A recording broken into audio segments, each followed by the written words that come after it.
To my YouTube channel. মোৰ চেনেলৰ অন্য এটি ভিডিঅ'লৈ মই আপোনালোক সকলোকে স্বাগতম জনাইছোঁ। আজি এটা কেকৰ ৰেচিপি লৈ আহিছোঁ আৰু ভিডিঅ'টি আপোনালোকে শেষলৈকে চাব বুলি আশা কৰিলোঁ।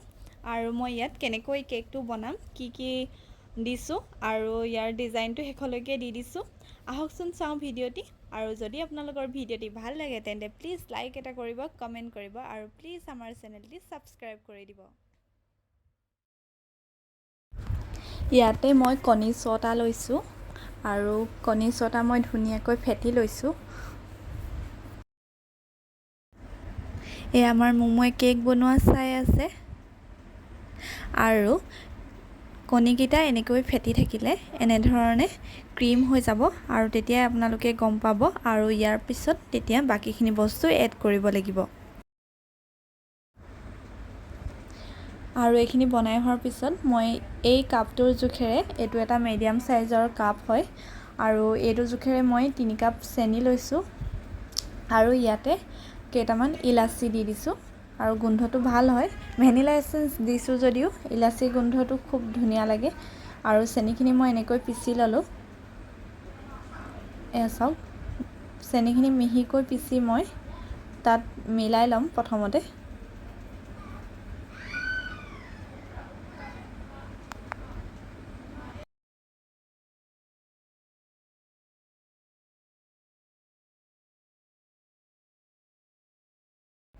চেনিখিনি মিলোৱাৰ পাছত সেই একেটা কাপেৰে আকৌ মই তাতে ৰিফাইন লৈ লৈছোঁ আৰু ৰিফাইনখিনিও ধুনীয়াকৈ তাত মিলাই ল'ম।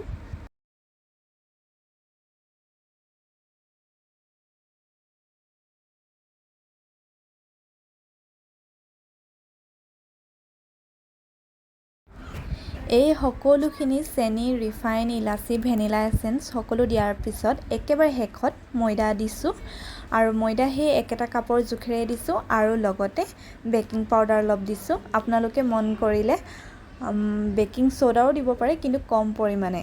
আৰু দেখিছেনে অকণমান মোৰ মিশ্ৰণখিনি ডাঠ হৈছে আৰু মই সেইবাবে অলপমান গাখীৰ দি দিছোঁ। আপোনালোকেও এনেধৰণৰ গাখীৰ দিব পাৰে, লিকুইড গাখীৰ হ'লেও হ'ব। আৰু এনেকৈ মই বাতিটো ৰিফাইন আৰু কাগজ দি ধুনীয়াকৈ ৰেডি কৰি লৈছোঁ আৰু তিনিওটাতে সমানে মিশ্ৰণখিনি ঢালি দিছোঁ আৰু অভেনটো প্ৰিহিট হ'বলৈ দিয়া হৈছিল আৰু অলৰেডি এইটো গৰম হৈছে।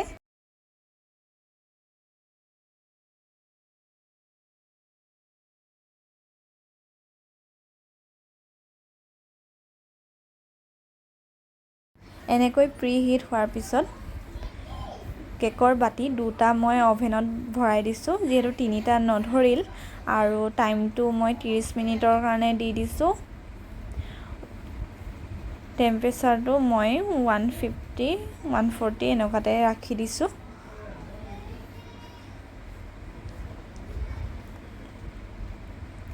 আৰু কেককেইটা হৈ গৈছে আৰু এই সৰু কেকটো চাওকচোন, ইমান মৰম লগা হৈছে আৰু লগালগ মই ক্ৰীমখিনি ফেটি লৈছোঁ।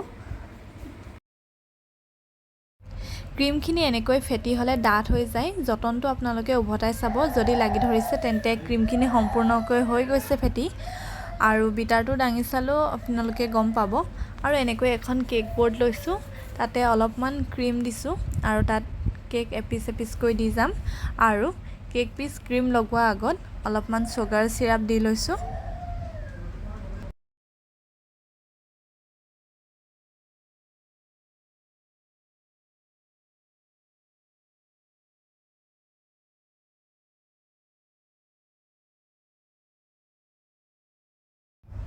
আৰু এনেকৈ ক্ৰীমখিনি পাইপিং বেগত ভৰাই ধুনীয়াকৈ মিলাই দিছোঁ আৰু ইটোৰ পিছত সিটো পিচ দি গৈছোঁ আৰু লগতে চুগাৰ চিৰাপো দিছোঁ আৰু এনেকৈ এটা পুৰণা কাৰ্ড লৈছোঁ আৰু ধুনীয়াকৈ সমান কৰি দিছোঁ।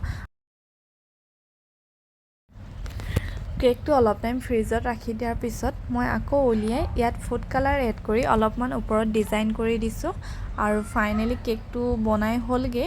আপোনালোকে ডিজাইনটো কেনেকুৱা লাগিলে ক'ব আৰু যদি ভাল লাগিলে ভিডিঅ'টো তেন্তে প্লিজ লাইক, কমেণ্ট আৰু প্লিজ আমাৰ চেনেলটি ছাবস্ক্ৰাইব কৰি দিব। আজিলৈ ভিডিঅ'টি ইমানতে শেষ কৰিছোঁ।